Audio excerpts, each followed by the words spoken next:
అందరికీ నమస్కారం అండి. ఈరోజు మనం సింహరాశి వారి గురించి తెలుసుకుందాం. సింహరాశి వారికి ఒక గొప్ప రహస్యం ఉందండి. మీ ఇంట్లో పదే పదే ఒక దేవతా శక్తి సంచరిస్తుందన్నమాట. మీకు తెలియకుండానే ఆమె మీ ఇంటి గడప దాటుతోంది. మీ కుటుంబాన్ని కాపాడుతూ, మీ ఆలోచనలను దిశ చూపిస్తూ కొన్ని సంకేతాల ద్వారా మీకు సూచనలు కూడా ఇస్తుందన్నమాట. మరి ఆ దేవత ఎవరో తెలుసుకుంటే మీ జీవితంలో అనేక మార్పులు మీకు ప్రారంభమవుతాయండి.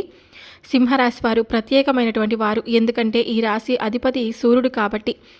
సూర్యుడి తేజస్సు ఎలా ప్రకాశిస్తుందో సింహరాశి వారి ఆత్మవిశ్వాసం అలాగే ప్రకాశిస్తుందన్నమాట.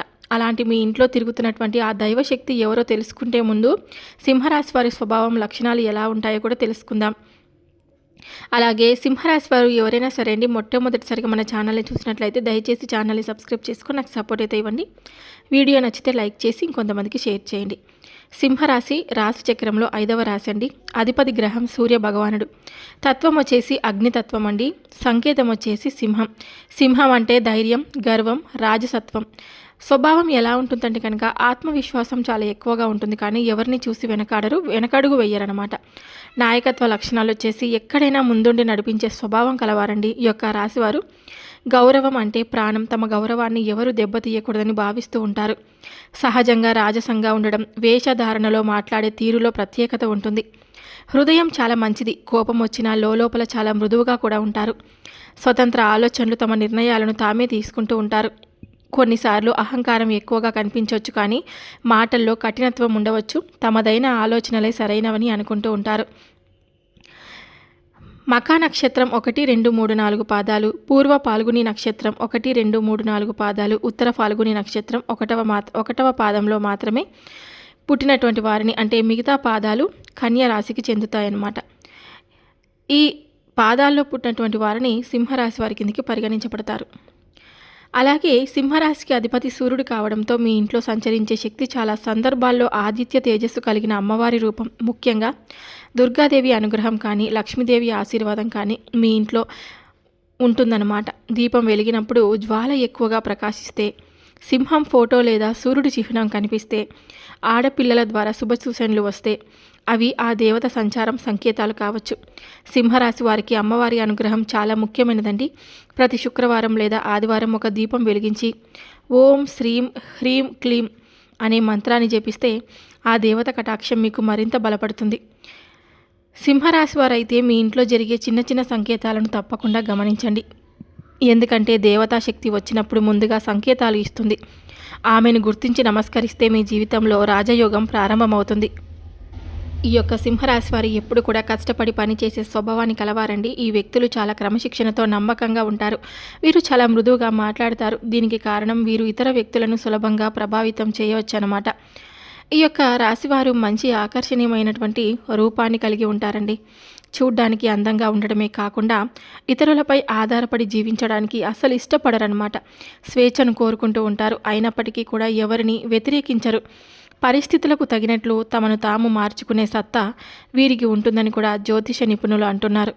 మరి ఈ యొక్క సింహరాశి వారి ఇంట్లో ఎప్పటి నుండో ఈ దేవత అనుగ్రహం అనేది ఉంది, కానీ మీరు ఆమెను గుర్తించట్లేదు. మీరు ఒకవేళ గమనించుకుంటే కనుక గత 5 సంవత్సరాల నుండి మీ ఇంట్లో మీతో పాటు జరిగినటువంటి కొన్ని ప్రమాదాలు ఏవైతే ఉన్నాయో అవి త్రుటిలో తప్పి ఉంటాయి.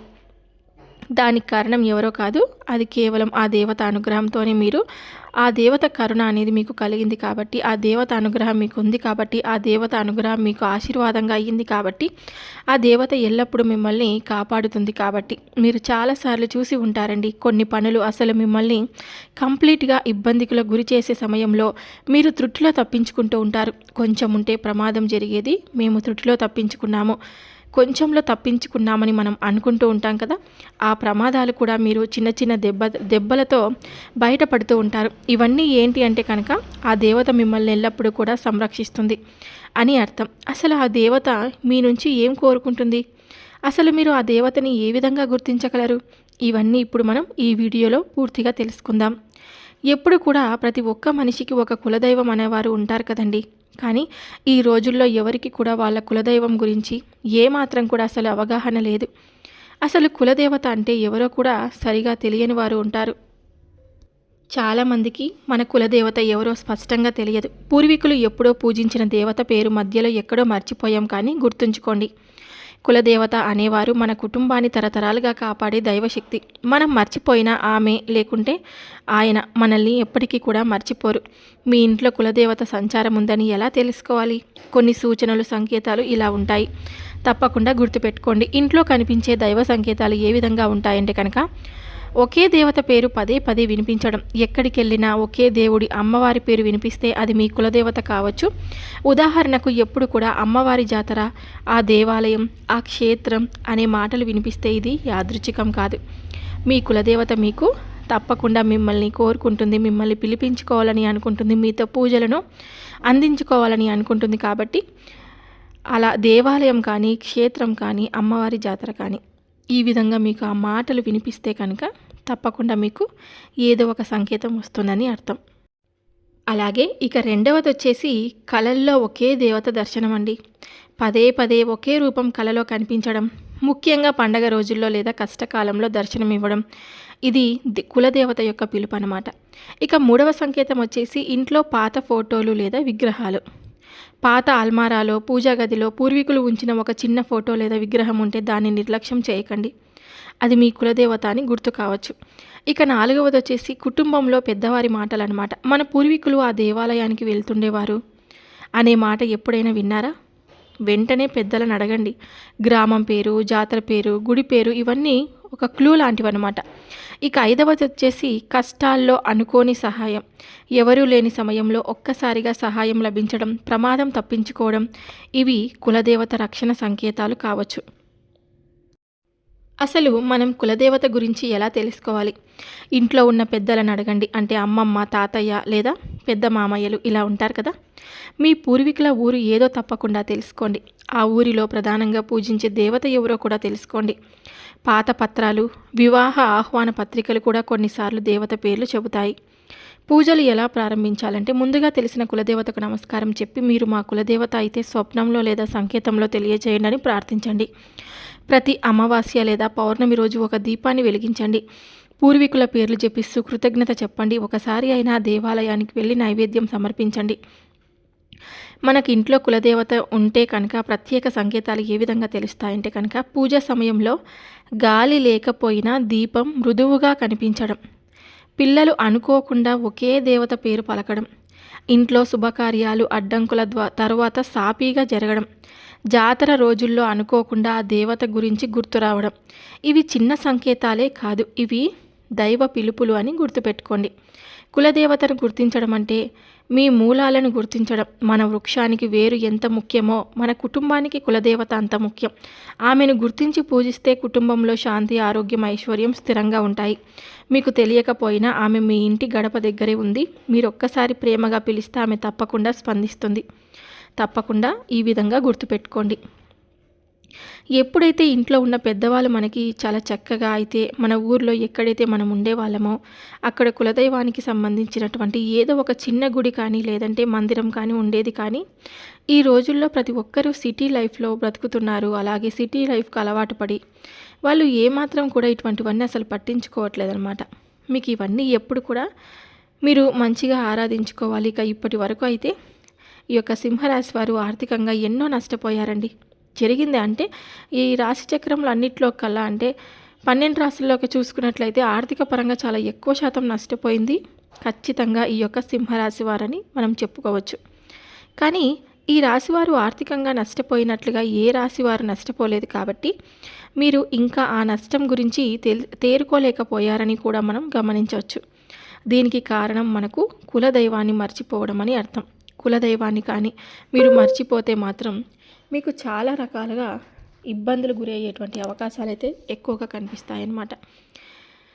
ఏ కారణం మీకు తెలియక సతమతం అవుతూ ఉంటాం. ఎందుకంటే మనం ఈ విధంగా జరుగుతుంది, మనం ఆలోచనలో పడిపోతూ ఉంటాము. అలాగే మీ పెద్దవారిని అడిగి తప్పకుండా తెలుసుకోండి. మీ కులదైవం ఎవరో, మీ కులదైవాన్ని మీకు కుదిరితే వాళ్ళ విగ్రహాలను కానీ లేదంటే పటాన్ని కానీ తీసుకొని రండి. అలా కుదరదు అనుకుంటే మాత్రం ఖచ్చితంగా కులదైవం పేరేంటి, కులదైవం నామస్మరణైనా చేసుకోండి. వారెవరో తెలుసుకొని నిత్యం ఆమెను స్మరించుకుంటూ లేదంటే ఆ దేవతను అంటే మీ దైవాన్ని మీరు పూజించుకుంటూ ఆరాధించుకుంటూ ఆమెను నిత్యం మీరు పూజించుకోవాలన్నమాట. ఇలా చేస్తే మీకు ఆ దేవత కటాక్షం అనేది మీకు మరింత పెరుగుతుందండి. అలాగే మీరు ఇక్కడ చేయాల్సిన మరొక పని ఖచ్చితంగా కులదైవం గురించి తెలుసుకొని ఒక మంచి రోజు చూసుకొని మీ పెద్దవాళ్ళతో మాట్లాడుకొని మీ దైవాన్ని ఇంట్లో ప్రతిష్ఠించుకోవాలన్నమాట. మీరు పెద్ద పెద్ద సిటీస్లో ఉన్నాం, మాకు దైవం ముందు అవేమి పనికిరావు, మనకి ఏది కూడా దైవం అనుగ్రహం లేనిదే పొందలేం కాబట్టి ఖచ్చితంగా ఈ యొక్క సింహరాశి వారు దైవానికి సంబంధించిన ఎటువంటి పని అయినా కానీ సరే నెగ్లిజెన్స్ చేయడం అసలు మంచి పని కాదనమాట. మన కులదైవాన్ని గురించి పెద్దవాళ్ళని అడిగి ఖచ్చితంగా తెలుసుకోండి. భగవంతుడు లేనిదే మనం లేము అనేటువంటి ఒక నిజాన్ని తప్పకుండా గుర్తు చేసుకోండి. మీ ఇంట్లో తప్పకుండా స్థాపించుకోండి అమ్మవారి ఫోటోను. కులదైవం పేరేమిటో తప్పకుండా మీరు తెలుసుకొని పూజలు ఇప్పటి నుంచైనా మొదలు పెట్టుకోండి. మీకు చాలా మంచి జరుగుతుందన్నమాట. అలాగే తప్పకుండా మీరు ఏదైనా సరే గోమాత అంటే సకల దేవతా స్వరూపం కాబట్టి గోమాతను ఆరాధించడం వల్ల మీ జీవితంలో ఎన్నో శుభ ఫలితాలు అయితే మీరు తప్పకుండా పొందుతుంటారండి. ఎందుకంటే సకల దేవతల యొక్క ఆశీర్వాదాలు మీకు తోడుగా ఉంటాయి కాబట్టి ఈ యొక్క సింహరాశి వారు నిత్యం ఇంట్లో దీపారాధన చేసుకోవాలి. అలాగే ఇలా దీపం వెలిగించి దేవుడిని ప్రార్థించడం వల్ల మీ యొక్క కోరికలు కానీ లేకుంటే త్వరగా నెరవేరుతాయన్నమాట. ఈ యొక్క సింహరాశి వారి మనస్సులో భావనలు భగవంతుడికి త్వరగా చేరుతాయండి. ఈ దీపం మీ మనసుకు శాంతిని కూడా ఇస్తుందన్నమాట. మెరిసే కాంతి దృష్టి శక్తులను దూరం చేస్తుంది. అలాగే నిత్యం తులసి కోట ముందు కూడా దీపం వెలిగిస్తే సకల శుభాలు కలుగుతాయని తప్పకుండా చెప్తున్నారు జ్యోతిష నిపుణులు. ఈ వీడియో కనుక మీ అందరికీ నచ్చినట్లయితే ప్లీజ్ అండి లైక్ చేసి మీ ఫ్రెండ్స్కి తప్పకుండా షేర్ చేయండి. అలాగే ప్రతి ఒక్కరూ ఇంకొంతమందికి షేర్ చేసి ఈ వీడియోని చివరి దాకా విన్నందుకు మీకు చాలా కృతజ్ఞతలు. ఒకవేళ విన్న తర్వాత మీకు ఇప్పటికీ అర్థమై ఉంటుంది కదండి, మన ఇంటి కులదేవతను మనం మర్చిపోతున్నామని. మనం ఎంత బిజీగా ఉన్నా ఎక్కడ ఉన్నా సరే మన ఇంటి కులదేవతను మనం ఎప్పటికీ కూడా మర్చిపోకూడదని మీరు ఈ వీడియోలో తెలుసుకున్నారు కదండి.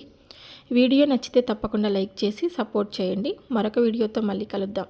సర్వే జనా సుఖినో భవంతు.